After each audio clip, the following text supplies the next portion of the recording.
Hello দর্শক, এই মুহূর্তে আমরা আছি সাঙ্গলারামপুর রাস্তাটি। আমরা সেই রাস্তার পাশে অবস্থান করছি। রাস্তার মধ্যে আমার পিছনে যে দেখতে পাচ্ছেন রাস্তাটি, এই বর্ষা মাস হলে কিন্তু এই রাস্তাটি অনেক খারাপ হয়ে যায়। এই ডাব অনেক আমরা দেখতে পাচ্ছি যে এই রাস্তাটি দেখা যাইতেছে অনেক ডাব হয়ে যায় বর্ষা মাসে হলে। তো এই মুহূর্তে যে বর্ষা মাসে আমাদের যে জানিয়েছে বর্ষা মাস হলে যে সাধারণ মানুষের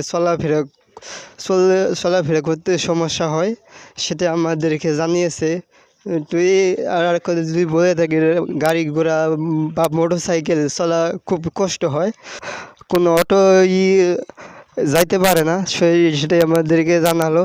তো এই আমার সামনে যে দেখতে পারতেছেন যে অনেক রাস্তাটি কিন্তু অনেক খারাপ দেখা যাইতেছে, অনেক ডাব হয়।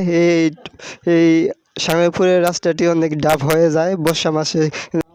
তো এই যে আমাদের সামনে দেখতে পারতেছেন এই রাস্তাটি আমরা দেখতে পারতেছি, পুরো রাস্তা কিন্তু একই অবস্থা আমরা দেখতে পারতেছি। আমার সামনে যে দেখতে পারতেছেন যে অনেক রাস্তাটি কিন্তু অনেক খারাপ।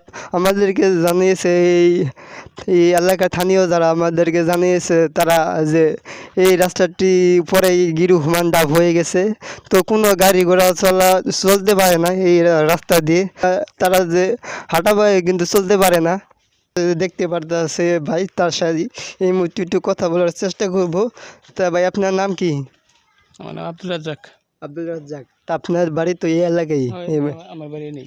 তা আপনি একটু এই সাঙ্গেরপুরের রাস্তাটি চলাফেরা করতে কতটা আপনাদের কতটুকু কষ্ট হয়? বা অনেক কষ্ট। রাস্তার কোনো সিস্টেমই নাই দুনিয়ার কে দেখ। সাধারণ মানুষ এটা যাবে, এটা যাইতে পারে না। রাস্তার কঠিন অবস্থা, গিরু সমান ডাব। এই রাস্তার মধ্যে কোনো তকদির নাই, কিচ্ছু নাই, কোনো কাজই নাই এই রাস্তার মধ্যে। খুব সমস্যা আছে মানুষ করে, কিন্তু করলেও তো রাস্তায় কাজ কোনো কিছু হইতেছে না। যে হানি হ্যাঁ পারে হ্যাঁ করে, কিন্তু তার মধ্যেও রাস্তা দুনিয়ার কাছা। রাস্তা চলার মতো কোনো সিস্টেমই নেই। অনেক কষ্ট শালগ্রামপুরের মানুষের, প্রয়োজন এই রাস্তাটুকু।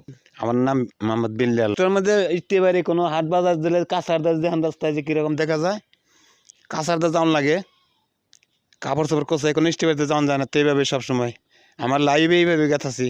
খালি এমপি সাথে খালি করবো করতে তো এইদের খালি করেই আইলো, এখন পর্যন্ত পাইলাম না। মানে আমাকে লাইভ আর পাওয়া যাবো না এই বর্ষর, মানে আমাকে বয়সে মনে পারবো কিনা আশা তো জীবন খালি দিয়ে এলো। কত এমপি গেল, বিএমপি গেলো, আওয়ামী লীগ গেলো, কত কিছু গেলো, কেউ কাছে তার পাইলাম না। সামনে দেখা যায় আল্লাহ কী করবো জানি না, এতেই আর কি করবো। আপনার মোহাম্মদ শামসুল হক। তো খুব কষ্ট এখানটা যাই হয়নি, যে পাও দেহ না, খালি পাও ওই যা ওই মসজিদের অনুগতে এইখানে একবার এই ডাব অনুগতে এই যে দিকে দেহ যে খাল হয়ে যেতেছে, খাল পানি ওই দিকে তাই খাল হয়ে যেতেছে গা। এই রাস্তার দাম আমাকে চলাফেরা খুব অসুবিধা। কত এমপি গেলো, কত কিছু গেলো, কিছুই আমরা পাইলাম না। এইভাবেই গেতাছে। আর কি বলবো আপনাকে? ফজল হক। কতটুকু কষ্ট চলতেছে এটা বাসায় কি কমু, বাসায় প্রকাশ নাই। যেমন কষ্ট যে কদিন কেদ হইতেছে, হনের যাওনি যাও নাই দে, ঘুরা গিরে জানবো। এই তো। হ্যালো দর্শক, সাঙ্গেরপুরের রাস্তাটি জানানোর চেষ্টা করলাম। তো এই মুহূর্তে যে সব আমাদেরকে জানালো তারা যে এই সাঙ্গেরপুরের রাস্তা দিয়ে কিন্তু তাদের চলাফেরা খুব কষ্ট হয়। জায়গায় যে অনেক রাস্তাটি অনেক ডাব, সেটি আমাদেরকে জানালো। তারা আরও যে জানালো যেন যত তাড়াতাড়ি সম্ভব এই সাঙ্গেরপুরের রাস্তাটি কাজ করে দেওয়া যেন হয় তাদের দাবি। তো এই ছিল আমাদের কাছে সাঙ্গেরপুরের যে রাস্তার শেষ খবর। অবশ্যই আমাদের আরও নতুন সংবাদ পেতে সবাই আমাদের পাশে থাকবেন। ধন্যবাদ।